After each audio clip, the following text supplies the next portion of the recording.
Manifest obnovy, časť 6. Váš dom nie je na prenájom. Zrušme daň z nehnuteľností. Hovoria nám, že svoj dom vlastníme. To je lož. Ak musíme každý rok platiť štátu za držanie svojho domu, svojej pôdy, svojej ťažko zarobenej svätyne, tak ju nevlastníme, ale prenajímame si ju od vládcov. Sme nájomníkmi pod dohľadom a nie suverénnymi vlastníkmi. Skutočné vlastníctvo neprichádza s každoročným vydieraním. Skutočné vlastníctvo musí byť posvätné. Daň z nehnuteľností je ilúzia vlastníctva. Daň z nehnuteľností nie je príspevkom, ale hrozbou maskovanou ako zdvorilosť. Zaplaťte nám, alebo stratíte všetko, čo ste postavili, všetko, čo ste kúpili, všetko, o čom ste snívali. To nie je vlastníctvo. Stratíš príjem a následne stratíš domov, lebo nebudeš mať z čoho zaplatiť daň. To je podmienené povolenie. Ak nás môžu vysťahovať z domu za to, že neplatíme trvalý poplatok, tak nie sme suverénni, ale iba nájomníkmi s ilúziou slobody. Pozrime sa na historické varovania, na varovania z minulosti. Vlastníctvo a tyrania. Staroveký feudalizmus. V stredovekej Európe mohli roľníci obrábať pôdu a stavať domy, ale konečné vlastníctvo patrilo pánom. Nájomné bolo navždy, ale sloboda nikdy nebola. Benátska republika. Aj prosperujúci obchodníci mohli byť radou zbavení pôdy a bohatstva, ak sa politický vietor zmenil. Vlastníctvo záviselo od priazne a nie od práv. Moderné národy. Dnes občania platia desiatky tisíc počas celého života len preto, aby si udržali to, čo si už kúpili, to jest domy zdaňované až do dňa svojej smrti. Toto je neofeudalizmus s lepším marketingom. Ale existujú výnimky. Mimochodom, viete o tom, že v súčasnej Číne neexistuje daň z nemovitosti?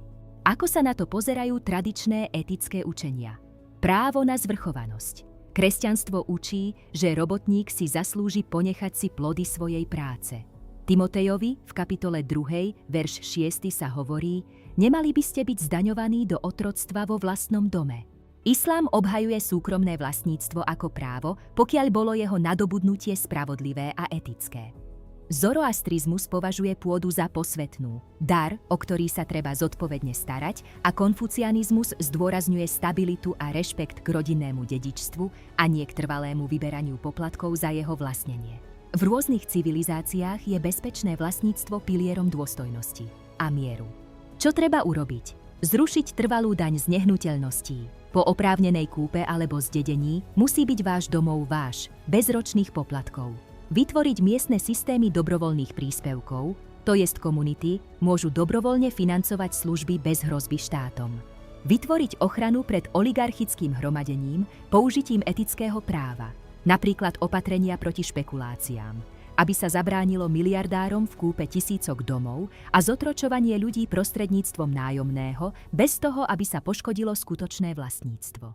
Stanoviť suverénne pozemkové práva, to jest vlastníctvo, musí znamenať bezpečnosť a nie trvalé finančné vyberanie poplatkov, aby sa majitelia nestali rukojemníkmi špekulantov a aj samotného štátu.